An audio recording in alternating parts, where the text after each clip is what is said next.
a boy named Yoshino, who was being bullied by his classmates, goes to the cinema to watch a movie. There, he sees his classmates who were apparently skipping school. Mojito, with a premeditated plan, gruesomely kills the 3 individuals, drawing Yoshino after him. He aims to establish a connection with Yoshino and take matters into his own hands. The police and Jujutsu High School become aware of the murder at the cinema and proceed there for further investigation.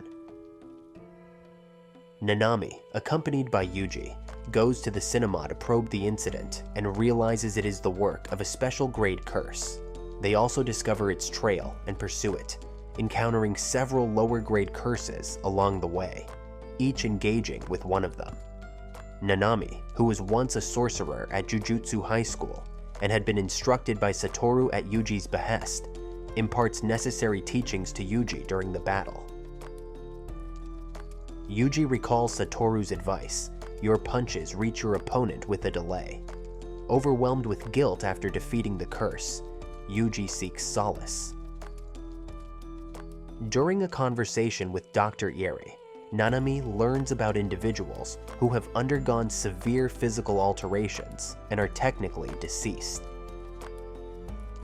After meeting Yoshino, Mojito dispels his suspicions and elaborates on the details of the curses, labeling one as a human-like curse.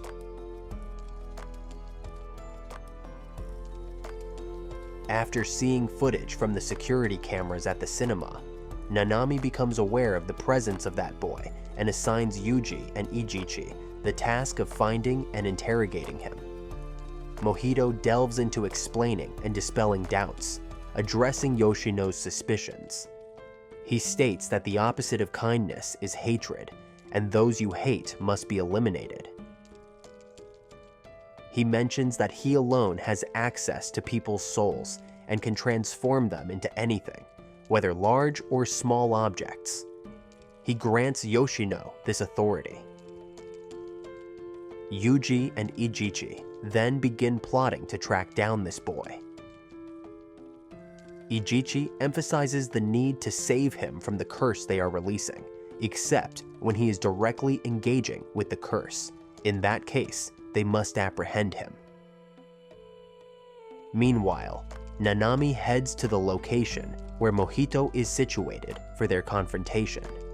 In the midst of their battle, Mojito is very pleased that Satoru did not show up and harbors strong hopes of killing Nanami. He claims that with the control he has over people's souls, he can bring them under his own influence. After encountering individuals who have undergone shape-shifting, Nanami recalls Dr. Ieri's words that these individuals cannot be saved and must be eliminated. Mojito attempts to reach Nanami's soul and transform him. However, Nanami, having stored energy for a specific period, frees himself and subdues Mojito with his own attack.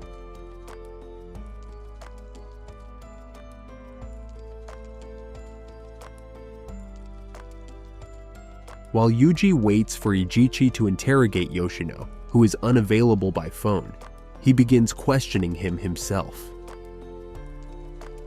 In the first question, Yuji asks what he saw at the cinema, to which Yoshino replies that he saw nothing.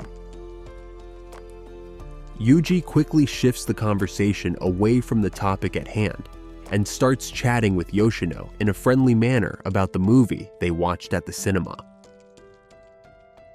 Suddenly, Yoshino's mother arrives, and Yuji invites him over for lunch at his place. Ijichi, who was apprehensive of Nanami and lacked Yuji's company, faces Nanami's request for him and Yuji to take Nanami to the hospital, as Nanami was injured. Nanami asks Ijichi to come with Yuji to accompany him to the hospital. Meanwhile, Yuji was eating and reminiscing. Yoshino asks Yuji if he has ever killed anyone, to which Yuji responds negatively, stating that whether he wants to kill or not, as a sorcerer, is a choice. Yoshino's mother dies due to a finger that was on her table. Nanami tells Yuji that if he wants to come with him, he must have no qualms of conscience. After the events unfold, Mojito tells Yoshino that the business at Yoshino's house is his classmate's doing, leaving a finger in the blood. Yoshino goes to school for revenge and finds his detested classmate being destroyed by Mojito's curse. As he is about to be vanquished, Yuji arrives and intervenes to engage in combat with Mojito. Yuji tried to dissuade Yoshino from his actions and take him to Jujutsu High School, where Mojito intercepted them, transformed Yoshino, and engaged Yuji in combat, forcing Yuji to reluctantly kill him. Yuji became enraged at his own actions, attacked Mojito, inflicting irreparable damage on his soul, leaving Mojito astonished by his power. At the same time, Nanami arrived to assist Yuji, and together they cornered Mojito.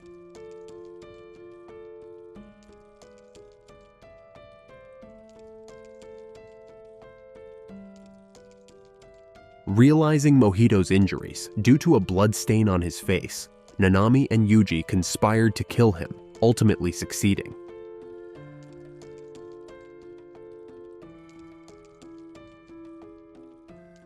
Yuji and Nanami engaged in a battle with Mojito.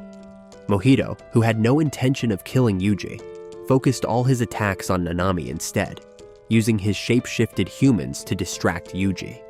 Meanwhile, he himself attempted to kill Nanami.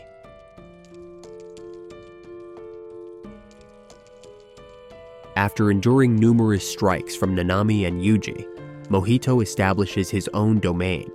This time, he captures Nanami within his territory. Nanami, who had left Jujutsu High School only for the sake of money, finds himself completely under Mojito's control, as he was within his domain. While contemplating his next move, Yuji shatters the fortress surrounding Nanami with a blow because his domain lacked resilience outside its environment. Upon Yuji's entry into Mojito's domain, Sukuna's soul also comes under attack. With a strike to Mojito, Yuji destroys his domain, causing Mojito to retreat in fear for his life. Nanami realizes he owes his life to Yuji, who remains very humble throughout. Mojito goes to warm water to cleanse his body, where he meets Jogo and Hanami.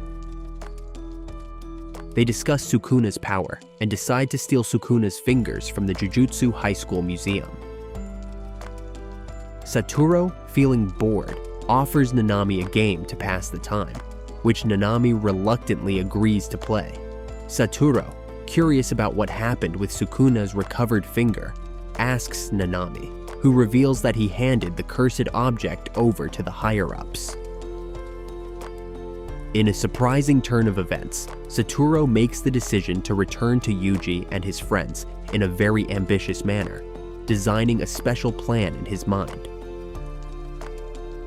Yuji warmly welcomes his decision because he himself was tired of these secret dealings and missed his classmates dearly. Satoru's special program is carried out, leaving the students amazed by his actions.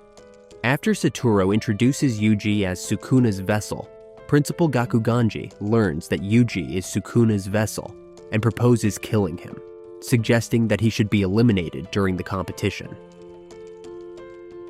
Todo, who was not in a good mental state, does not comply with the school principal's words and insists on doing things his own way.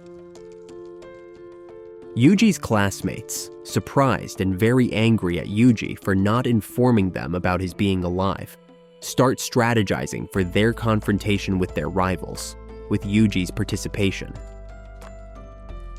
Satoru announces the start of the competition as planned. Tokyo's school is set to potentially face Todo, and Yuji is assigned to fight him. At the beginning of the match, Todo stands in their way, and Yuji steps up to battle him according to the plan. The rest of the group flees, and Yuji lands the first blow, enraging Todo, who viciously strikes Yuji. almost finishing him off with a few kicks. However, Yuji rises again, bloodied but determined, triggering memories of their school days together for To-Do.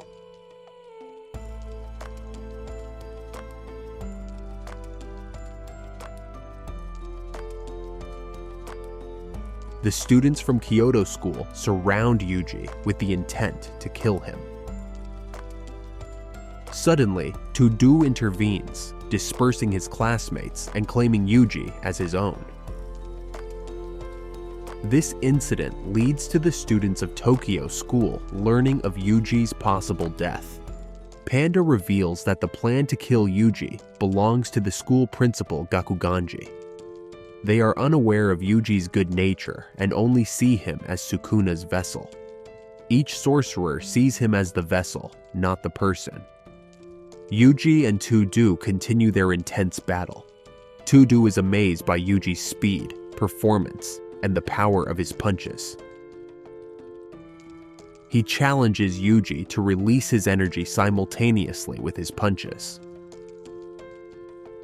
To-Do points out the flaws and strengths of Yuji's punches and advises him on how to improve his punching technique. Nobara and Panda confront Momo, questioning her about the principal's orders to kill Yuji. At that moment, Makamaru shoots a blow at Panda, knocking him unconscious, but Panda quickly recovers and goes after Makamaru.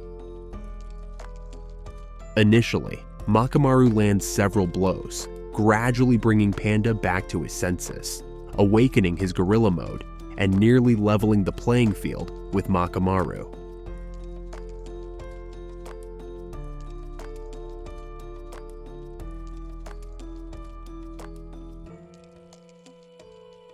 Thank you for taking the time to watch this video.